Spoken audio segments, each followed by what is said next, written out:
So, welcome to this new channel, and this is just nothing I had planned.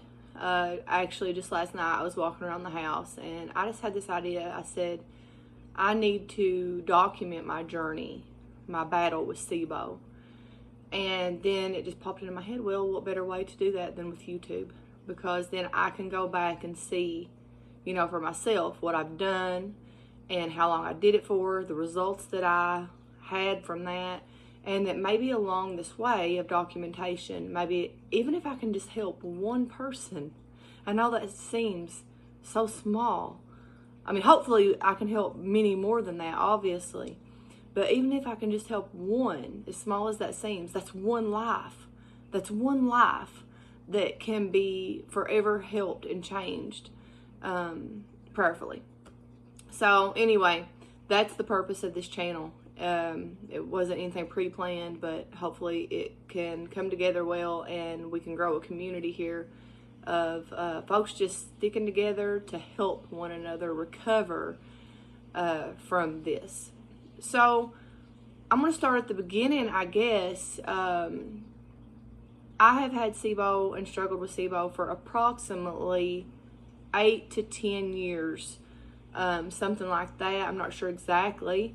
But, and I think many things contributed to my Sibo also. But even though I've struggled with it for that long, I only recently, about 6 to 8 months ago, realized and come to the discovery that what has been torturing me for so long is called Sibo, small intestine bacterial overgrowth. I didn't know there was, I hadn't put a name with it. I hadn't labeled it or pinpointed what it was that I was struggling with, but it was causing, whatever it was, that I was struggling with was causing iron deficiency. It was causing chronic fatigue. It was chronic life-altering constipation that, I like to explain it to people, some people are constipated and it's hard for them to poop, right? But for me, I didn't poop. There was no poop. I know that sounds ridiculous, but it got that bad that I just felt like even once every couple weeks, if I was managing to, get anything moved out, and then there was times I would lay in the bathroom floor. One time in particular, I laid in the bathroom floor for about 3 hours, and praying, sweating, crying. I mean, it was bad. I didn't know what to do because I didn't know what it was. And I went to doctors. I don't do doctors. I'm more of a holistic person. I don't have anything against doctors per se. I think many of them have their hearts in the right place and they're beautiful people. I'm a holistic person. That's just who I am. And, but I did go to some doctors and explain to them my symptoms, but the only thing that ever got said was, would you like a stool softener? Would you like a colonoscopy? And my answer was always no, because I knew that my problem lied somewhere else, and that wasn't the answer. So, all right, I did get diagnosed with H. pylori 7 to 10 years ago, 8 to 10 years ago, something like that. So I do think that was a contributor. Now that I found out what I have, obviously, I do think that low stomach acid contributed to the development of my Sibo. I'm also double mutation C677 maybe. I forget the exact number. It's been a while since I've read about it, but for the MTHFR the MTHFR gene, and that causes low enzymes, among other things, obviously. And I think low enzymes might have been a contributing factor for me. I also have struggled with Hashimoto's thyroiditis for several years. So I do think that low thyroid hormone contributed to slow gut motility. And again, I didn't figure all these contributing factors out until very recently, because I didn't even figure out, like I said, that I had Sibo until the last, 7 to 10, no, not that long, 6, 7, 8 months. So anyway, once because I kept digging, right, on YouTube, on Facebook posts, on Google, and finally I found this one post that said, if you have chronic, this is not verbatim, but if you have chronic life-altering constipation and it just keeps getting worse and worse, no matter what you do, no matter how much water you drink, no matter how much fiber that you take, no matter how much movement that you're getting in your day's time, no matter how healthy, like the whole foods, like I did all that. I do all that. I've done all that for 10 years or more. You know, I'm not overweight. I drink plenty of water, and, you know, I drink water with either lemon juice or electrolytes in it, and I've done probiotics, I've done vitamins, I've done supplements, but nothing helps. The constipation just keeps getting worse. Then you are probably struggling with methane Sibo. That was the first I'd ever really heard of it in terms of this is what you have. So I did a deep dive from there and self-diagnosed myself with methane Sibo. Okay. I then purchased a bunch of supplements, Allison, berberine, the gut motilities, the oregano oil capsules, digestive enzymes, betaine HCl for stomach acid, obviously laxatives. I mean, I've been on laxatives at this point for many, many years, different forms. Senna tea was really popular for myself. Magnesium oxide was one I've done for several years. Aloe, cascara sangrata, however you say that, with some licorice and buckthorn, I believe. So a lot of different natural laxatives. And so anyway, I started that regimen of I would only eat twice a day to help my MMC get going, stay going, all that good stuff. And I was pretty much low FODMAP. I did take a few bites of stuff here and there that wasn't, but nothing real significant. So I started seeing my constipation ease about, I don't know, I'm not sure, a few weeks into that program, and I was really excited. But then it came back. Like, then all of a sudden I quit getting results, and I still kept up the program, and I bet you I stayed on it for, I don't know, maybe 3 months. And so I'm searching through Reddit articles at this point, you know, a lot of different things, just searching for answers, for help. And then I go to 2,000 milligrams a day, maybe 2,200 along that area of Allison a day, with my other pills, the oregano and the berberine and everything else I just mentioned. And man, I stunk. I really reeked of garlic. And that's kind of hard, because not that it bothered me, but it bothered all of my loved ones and everybody that I was around. I could just tell, you know, and it's a bad feeling knowing that you stink. But I was willing to do it, you know, all for the sake of healing. And that didn't work. So my worst shirt kicked off. So then I finally break down. I said, okay, I'm going to go to a gastro and get some antibiotics. And, you know, I'm against antibiotics for the most part. I know they can be life-saving, all that stuff, and that's great. I'm for them in those cases, obviously. But I really didn't want to go the antibiotic route because, you know, I didn't want to kill off my good gut microbiome and all that stuff. But I went nonetheless, and I asked for a breath test to confirm what I thought, which I was certain of it, but not like 100% because I hadn't had the breath test to prove it, right? But anyway, they can't do a breath test unless they order one, which I can do that from home. I can order that, you know, online at home, and it's going to cost so many hundreds of dollars, you know, $200-300 or more. And I'm like, okay, well, I'm not going to do that because, you know, I can do that at home. I already knew that, and I'm just going to save my money to put in towards my supplements, right? Because this is an expensive thing to try to heal, right? There's a lot of pills to buy, you know, a lot of supplements. And so she did give me the what's it called, the Rifaximin. Can't remember the exact name of it right now, but she did give me that. It was like 2 weeks worth. We did not pair it with anything because I had been like, I'm 9 months postpartum, and I didn't want to do the neomycin or whatever it's called, neomycin, because of the different side effects that came with that, where I'm nursing. So I just did the one, and I paired it with like 2,000 or 2,200 milligrams of Allison for those 2 weeks. I kept doing that, and I seen no results at all, no relief at all. But I did continue the program. I did stay pretty much low FODMAP for the entirety of it. Okay, so then I tried, what else did I do?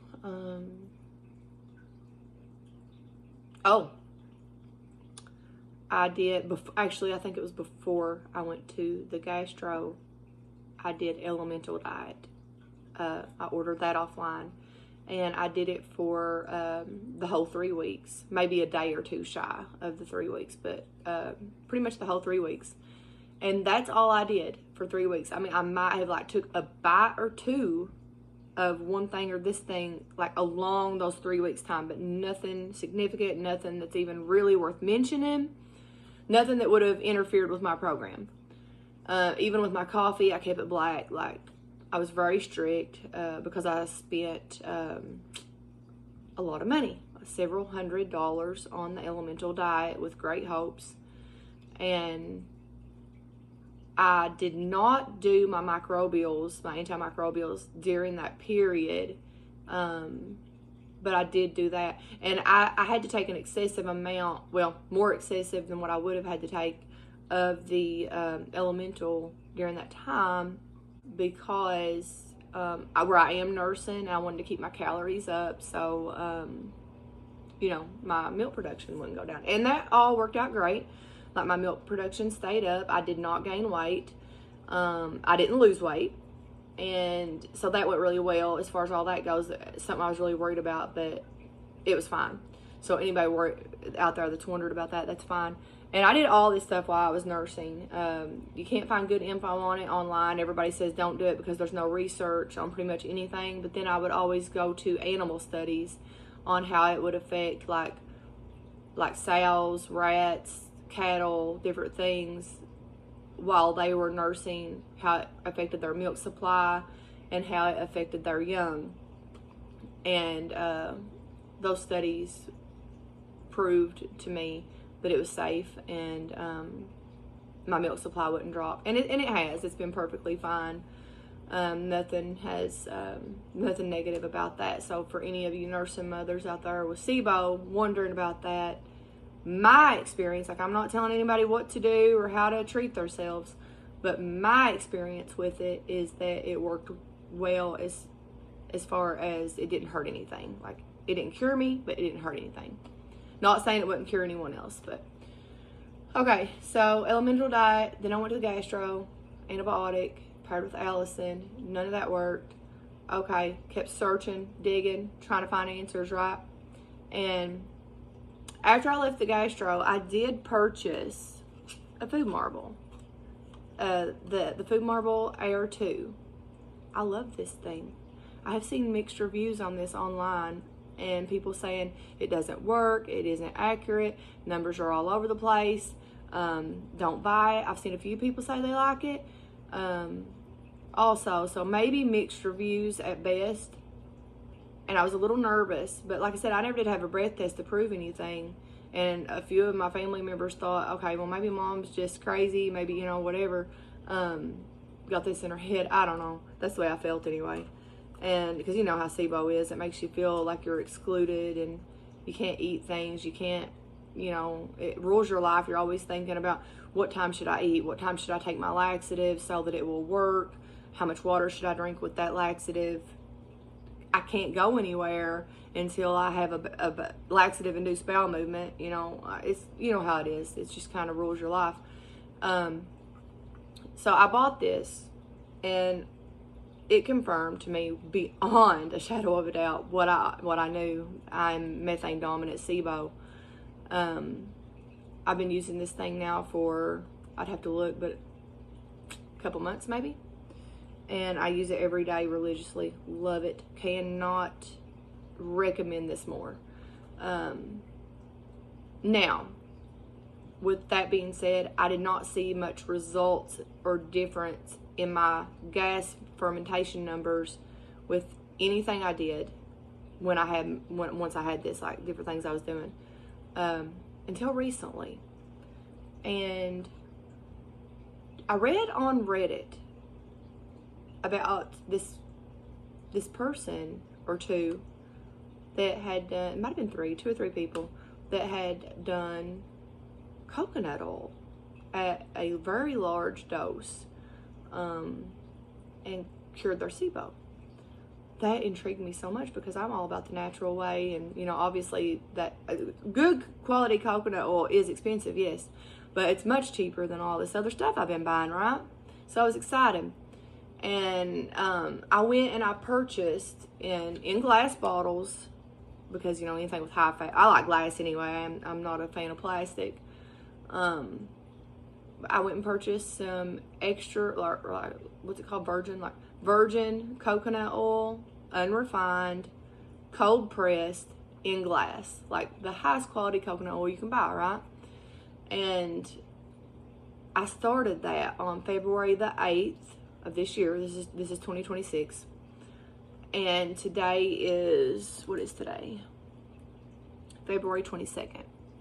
So I've been on it for, I don't know, however long that is. Not long. 2 week-ish. At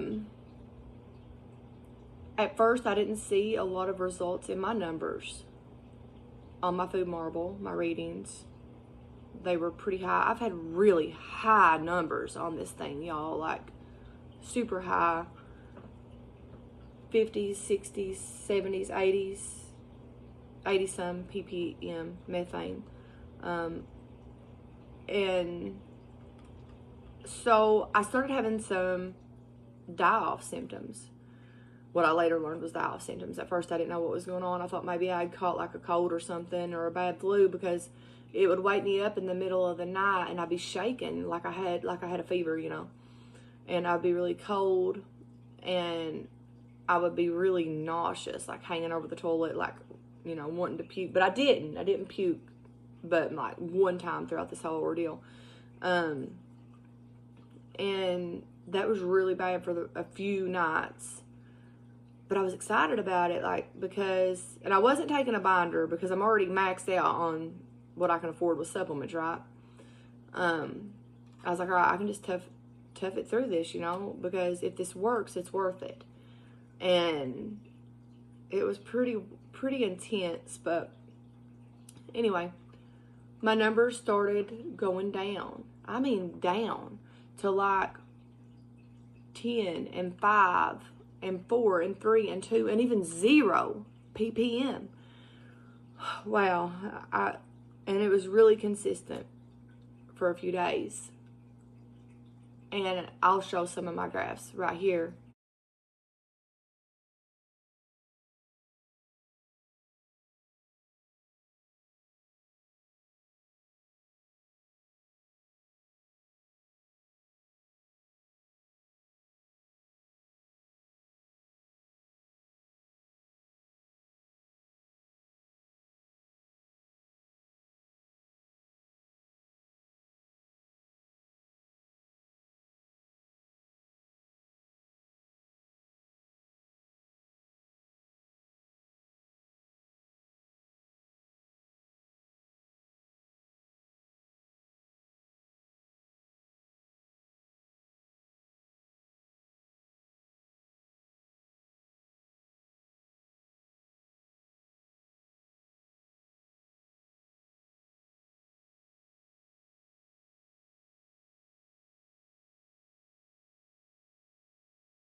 So as you see, my numbers didn't, it took a couple days or so to start going down. Once they started going down, they was like excellent readings for the most part, right?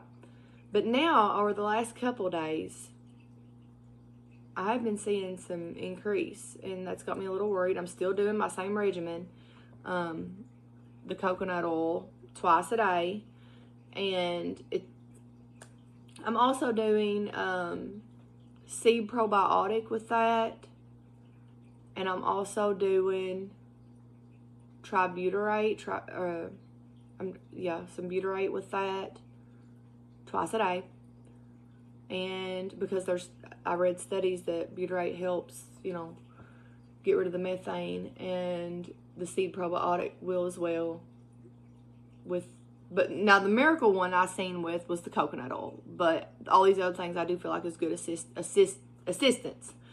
Also along the way somewhere, I was also doing the El Rude Rice Sibo yogurt by Dr. William Davis. I was doing that too. Didn't see no difference hardly really with that. Not saying it didn't work on a minimal level, but it just wasn't great for me. So right now, what I'm doing is the coconut oil twice a day, the butyrate twice a day, probiotics twice a day. I'm doing ancestral supplements, intestines, and this is all for my digestion. This is all for the underlying cause, okay? To address the root cause. So I'm doing the intestines. I'm doing liver, the liver one, and that's just like for vitamins and different things, digestion too. And I'm doing gallbladder, the gallbladder one, and I'm doing the digestive enzymes one. So all that is to cover my root cause, like the low stomach acid, the low enzymes, the slow motility, like to assist the bile, to assist the bile flow and the motility. But what I contribute the kill phase to is definitely the coconut oil, along with the probiotic and butyrate. So last couple of days, I've been seeing some spikes in my numbers. Nothing's changed as far as my diet. I'm not on a completely low FODMAP diet. Now, I am on an organic whole foods, which, like I said earlier, I've been on that for years. I even do consume a little bit of sugar every now and then, like a gluten-free, all-natural, cane sugar, organic, piece of cake or something. I don't overdo it with sugar. But anyway, so I'm a little worried with the last couple of days numbers going up, down, mainly up, but some down. They're a little bit, or what's the word? Crazy. Let's just say crazy. They're a little crazy right now. My numbers are a little confusing. But I've been reading that is normal during treatment, especially as far into this treatment as I am, 2-ish weeks. So, something like that. That your gut microbiome is going under some major changes, and it's trying to regulate itself, I guess. So I still feel nauseous occasionally. Nothing like I was, nothing like that. But I am still feeling nauseous. So that's a good sign. I'm taking that as a good sign. The bad bacteria is dying, right? And I'm just waiting for my numbers to get better now. So we'll see.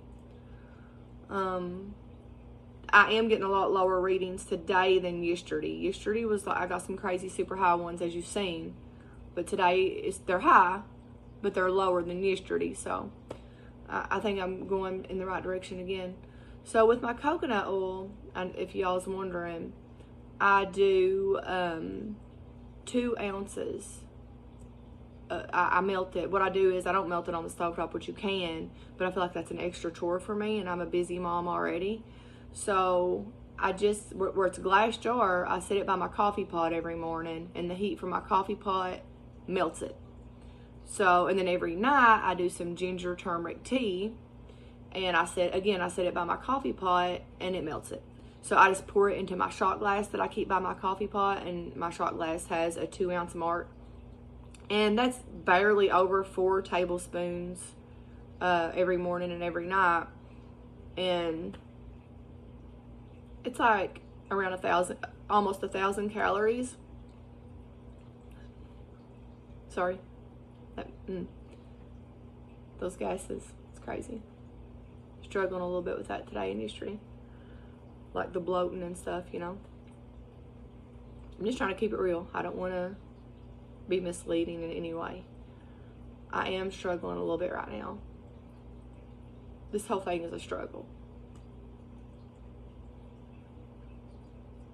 But this is the only thing, besides early on when I told you I seen a day or 2 or 3 of relief in the constipation with the herbs, the herbal pills. But this is the only thing that I'm seeing consistent for 2 weeks, basically, results with. So I'm hopeful. I'm going to keep this up and document everything here. I'm going to update y'all on my numbers. I'm going to update y'all on my diet. I'm going to update y'all on my symptoms. And just talk about it. You hear me? Just be real. So I'm going to keep this up. Keep my Foodmarble testing up. Keep my diet up, healthy, as low FODMAP as, you know, that I can without completely restricting myself into like some kind of depression or something that I feel like I can't interact with my family at dinner time and breakfast time. And keep up with my supplements, the coconut oil. Now, I like the taste of coconut, y'all. I do. But I'll be honest, after 2 weeks of this or however long it's been, chugging that down twice a day is getting a little bit nauseating. It is, because of the thick texture of that coconut oil. But that's all right. I'm going to deal with it. I'm going to keep it up. I'm going to do it. I'm going to whoop this, because I am so sick of being anemic. I am so sick of being fatigued. I'm so sick of being constipated and brain fog. It's just crazy. And the laxatives, you know, they suck your electrolytes, your sodium and all that. And like I need another reason, you know, to keep my MMC from working. You know, as y'all know, MMCs need proper electrolytes to do that. So, but that's what I'm doing. That's what I've done up to now. I tried to condense it and keep it like straight to the point, straightforward, like, and not, you know, blab too much. So right now we're going on, all right, it's been 28 minutes. That's probably enough blabbing, right? I took my coconut oil once today, obviously. I take it when I eat. I do, I mean, sometimes I don't do it with food, but I do try to do it with food when I eat. And the reason for me for doing that is because I feel like if I'm eating something that's stirring that bacteria, that might be feeding that bacteria is going to be active. And then I'm going to just like hit it with some coconut oil, right? And just say, you know, hopefully just like snuff it out. That's my thought process on it anyway. Trying to think what else I should add to this and say and document. I do drink coffee every morning because that is supposed to help with, you know, have a laxative effect. Does it help me? I don't think so. I've been so constipated, I just don't think so. But as far as what I'm doing for motility, so I told you all the supplements I'm doing to treat the root cause, to address the root cause and the kill phase. As far as motility goes, for MMC support and just to help ease the constipation, I am doing motility activators. I am doing a homemade, what I do, and keep in little like 2-ounce shot glasses in the fridge, which is ginger, green Granny Smith apples, and lemon juice to help with it as well for MMC prokinetic. I'm doing 5-HTP. I'm doing aloe, which is not for MMC obviously, but for the constipation to keep, you know, this going. Because honestly, I do not think that you can beat Sibo if you are still constipated. If you're not going because you're not expelling all those toxins, you're not expelling the garbage, the poop, all right? So, and I'm also doing some magnesium oxide. That's a lot of prokinetic, I know, but I'm still very dependent on laxatives. I have not restored my MMC yet. So I feel like even when I whip this Sibo, and yes, I'm saying when because it's got it coming, you hear me? I'm going to get it. I have to. I feel like I ain't got no choice, all right? Because I'm sick of it ruling my life.